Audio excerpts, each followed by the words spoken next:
Hello everybody, the lawn gnome is here. I made a new friend.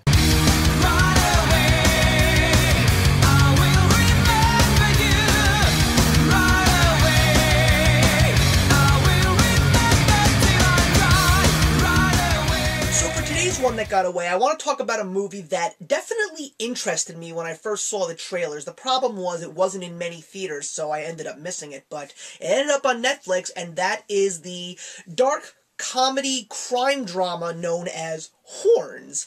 It's the story of a boy named Ig who has had a long-lasting relationship with a girl, and all of a sudden one day she is discovered that she is dead, and the entire community is putting the blame on him because somehow he went insane and just didn't want to let go of this woman. When he tries and tries and tries to admit that he did not do it and no one keeps believing him, then all of a sudden one day horns start sprouting on his head as a strange symbol, or possibly a call to arms to figure out, did he do it? And if he did, can he retrace his steps to try and figure out if he is in fact the true devil incarnate, or is this the devil just helping him try to solve the mystery of who truly did kill his girlfriend? This is definitely an interesting movie. It's very original and very out of the ordinary. And even though it has some very disturbing moments, there were certain points in time where I was seriously laughing, because when Ig actually has those horns and people do actually notice that he has them,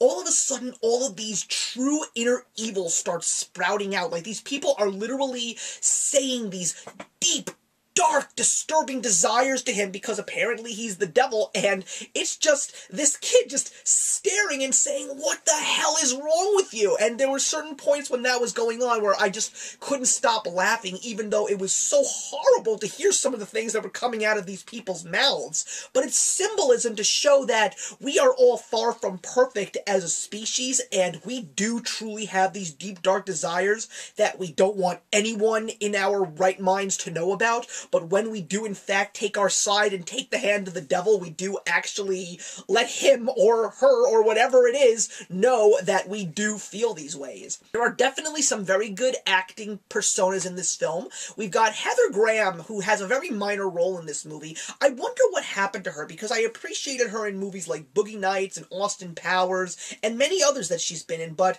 I've never truly understood why she never really got out from that level and ended up being in some really fantastic movies. I mean, especially a movie like Boogie Nights, which was her big debut. I'm surprised that she never got any more roles like that. Juno Temple is someone who I have seen in many movies, but she never really got the correct role for her to really get her to break out as a true actress among some of the bigger young names like Abigail Breslin or Kat Dennings or Jennifer Lawrence. But we'll see where this is actually going to bring her, because I really did see some real promise in her in regards to this movie. But of course the highlight for me is Daniel Radcliffe. Ever since the Harry Potter saga finished, he has just been in these incredible roles. Maybe not necessarily the best movies, but movies like Woman in Black, Kill Your Darlings, and of course all the Broadway work that he has done.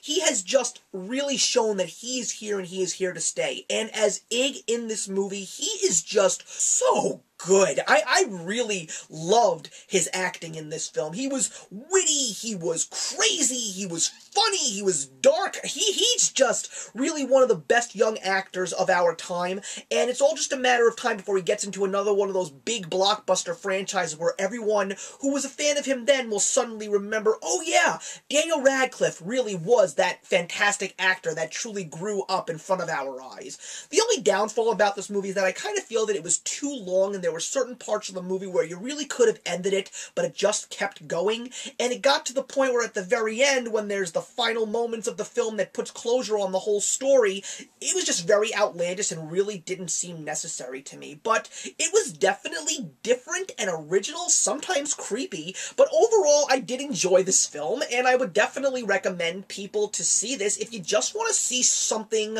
out there and different. Nothing typical than what you usually are seeing in theaters these days. days, especially the big ones that are making all the money. So I'm going to give Horns 3 out of 4. So thank you very much for watching, everybody, and I'm hoping to see you in the next one that got away, and I'm looking forward to the next few because I'm going to finally be tackling 3 Best Picture nominees that I should have seen a long time ago, but I just never got around to seeing them, and that is Boyhood, Birdman, and Whiplash. So these 3 are going to be featured for the next 3 months, but which one will I be reviewing first? Well, you're just going to have to wait and see. So I'll see you in the next one, and actions speak louder than words.